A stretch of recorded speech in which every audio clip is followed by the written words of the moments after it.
नमस्कार, सादर प्रणाम।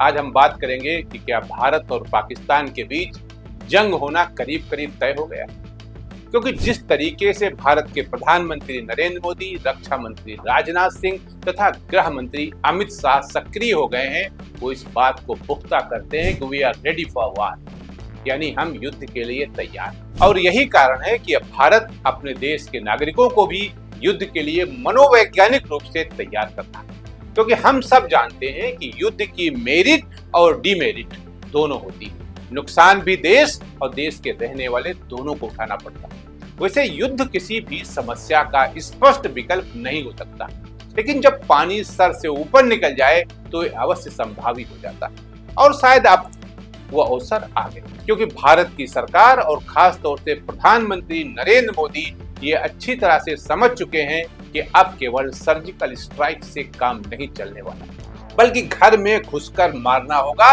और हमला सीधे आतंकवाद की जड़ों पर करना होगा, न कि उन प्यादों पर जो मात्र कठपुतली हैं। मैं अपनी बात को आगे बढ़ाऊं उससे पहले हमें प्रधानमंत्री नरेंद्र मोदी का वो इंटरव्यू देखना होगा जो उन्होंने 2014 के चुनाव होने से कुछ समय पहले प्रधानमंत्री पद के प्रत्याशी तथा गुजरात के मुख्यमंत्री के रूप में रजत शर्मा की आपकी अदालत में दिया था।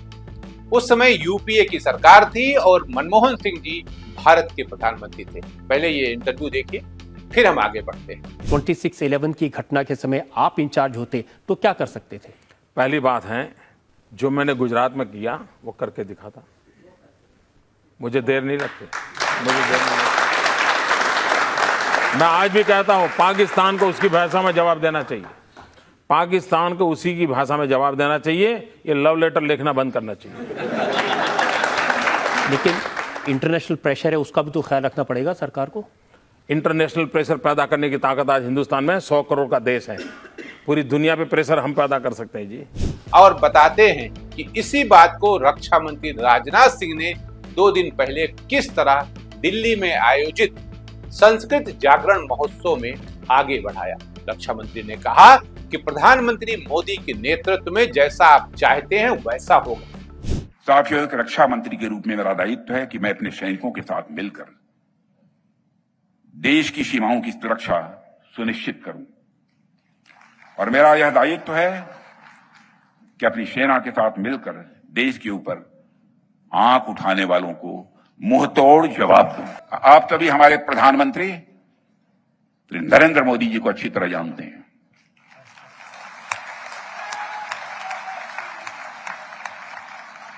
उनकी कार्यशैली से भी अच्छी तरह परिचित हैं, उनकी दृढ़ता से भी अच्छी तरह परिचित हैं।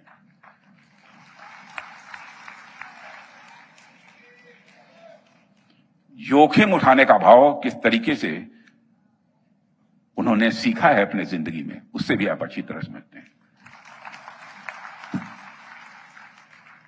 मैं आपको आश्वस्त करना चाहता हूं, प्रधानमंत्री मोदी जी के नेतृत्व में जैसा आप चाहते हैं वैसा हो कर रहे हैं। उनका कहना था कि आप हमारे पीएम को अच्छी तरह से जानते हैं, उनकी कार्यशैली और दृढ़ संकल्प से भी परिचित हैं। आपको देश के रक्षा मंत्री का भाषण सुनना चाहिए ताकि आप अंदाजा लगा सके कि सरकार इस बार किस तरह का अटैक करने वाली। कल 7 मई को पूरे देश में जंग की मॉक ड्रिल होना भी इस बात का सबूत है कि हम आर पार के लिए तैयार हैं। गृह मंत्रालय के, यानी कि अब इसमें गृह मंत्रालय भी इन्वॉल्व हो गया। अभी तक क्या था, पीएमओ और रक्षा मंत्रालय काम कर रहा था, अब गृह मंत्रालय भी इन्वॉल्व हो चुका। गृह मंत्रालय के सूत्रों के अनुसार देश में होने वाली इस मॉक ड्रिल में लोगों को जागरूक किया जाएगा कि हवाई हमले होने पर क्या करें, ब्लैकआउट यानी जब लाइट बंद करनी है, या ऐसे ही किसी हालात पर क्या कदम उठाएं और किस तरह से अपनी सुरक्षा करें।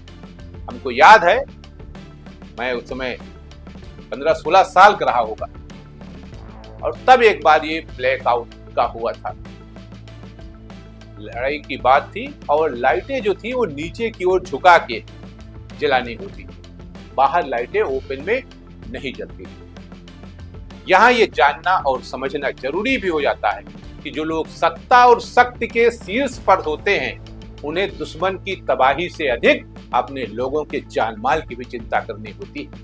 इसी बीच सोमवार को रूस के राष्ट्रपति पुतिन ने प्रधानमंत्री नरेंद्र मोदी को फोन कर पहलगाम में हुए आतंकी हमले की कड़ी निंदा की। पुतिन ने मासूम लोगों की मौत पर गहरी संवेदना जताई और कहा कि रूस आतंकवाद के खिलाफ भारत की जंग का पूरा समर्थन करता है। राष्ट्रपति पुतिन ने आगे कहा कि पहलगाम आतंकी हमले के साजिशकर्ताओं को न्याय के कटघरे में लाया जाना चाहिए। दूसरी तरफ पिछले दिनों चीनी विदेश मंत्री ने आतंकवाद की निंदा करते हुए भी परोक्ष रूप से इस्लामाबाद का साथ दिया है। उधर दूसरी तरफ अमेरिकी उपराष्ट्रपति जेडी वेंस का कहना है कि भारत को आतंकवादियों के खिलाफ कड़ी कार्रवाई करनी चाहिए, लेकिन उसे ये भी ध्यान रखना होगा कि हालात हाथ से निकल न जाए। हमें यहाँ ये भी समझना होगा कि ये वही अमेरिका है जो इजराइल को गाजा में कुछ भी करने की छूट देता है। ऐसे में मेरा तो स्पष्ट मानना है, वाशिंगटन को अगर फिक्र है तो सिर्फ अपने खजाने की। इन तमाम किंतु परंतु के बीच जिस तरह 7 लोक कल्याण मार्ग यानी प्रधानमंत्री आवास, नॉर्थ ब्लॉक और साउथ ब्लॉक की गतिविधियां तेज हैं, वो बताने के लिए काफी है कि वाटर अटैक तो अभी एक फुलझड़ी है। अभी हमने चिनाब का पानी रोकने के बाद झेलम के पानी से भी आपको तरसाएंगे, क्योंकि अभी आप एलओसी पर फायरिंग से बाज नहीं आ रहे। तो फिर हम भी आते हैं जड़ों पर हमला करने, और पाकिस्तान की जड़ वहां की सेना है, न कि वहां की सरकार। ऐसे में एक राष्ट्रभक्त नागरिक होने के नाते हम और हमारे साथी यानी द संकेत लाइव तो यही कहेगा कि हमारे हौसले बुलंद, हमारी सेना और सरकार सक्षम ही नहीं बल्कि तैयार भी है। तो आइए दो हाथ करने के लिए। आज के लिए इतना ही। नमस्कार जी।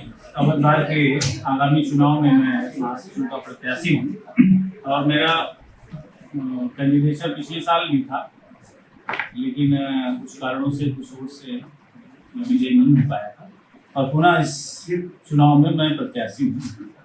मैं चाहता हूँ कि अवधार जो एक गौरवशाली इतिहास है उसको आगे बढ़ाते हुए बार और बेंच के अच्छे कोऑर्डिनेशन से आने वाली पीढ़ियों को जो समस्याओं को झेलना पड़ता है, खास करके जूनियर से लोगर्स को, कि उनको गाइडेंस कैसे मिलता हो। कोई वर्कशॉप नहीं है, कोई गाइड तरीका नहीं है, किसी प्रकार का कोई ऐसा यहाँ सिस्टम नहीं है कि उनको कैसे गाइड किया जाए। चैम्बर्स ज्वाइन करने की परंपरा रही है, परंतु आज के इस तेज युग में, दौड़ भाग के युग में बहुत से लोगों को इसका मौका सही तरीके से नहीं मिलता। कैसे उनके एकेडमिक रूप से वकालत की कठिन परिश्रम करके कैसे आगे बढ़ना है, इन सब चीज़ों को लेकर के हम लोग चाहते हैं कि ऐसी कार्यकारिणी रहे जो एक अच्छी दिशा, खास करके नए अधिवक्ताओं को भी, जो स्टैब्लिश्ड फैमिली से आए हुए लोग हैं उनको तो कोई समस्या नहीं, उन्हें सब पहले से मार्गदर्शन मिला रहता है। लेकिन आज की डेट में 80% लोग, 80% वकालत में ऐसे लोग हैं जिनके परिवेश में, जिनके परिवार में, जिनके कोई पहले से कोई अधिवक्ता नहीं। तो ऐसे लोगों को दिशा देना है। हम चाहते हैं कि हमें भी लोग विजयी बनाएं और हम उनके लिए काम करें।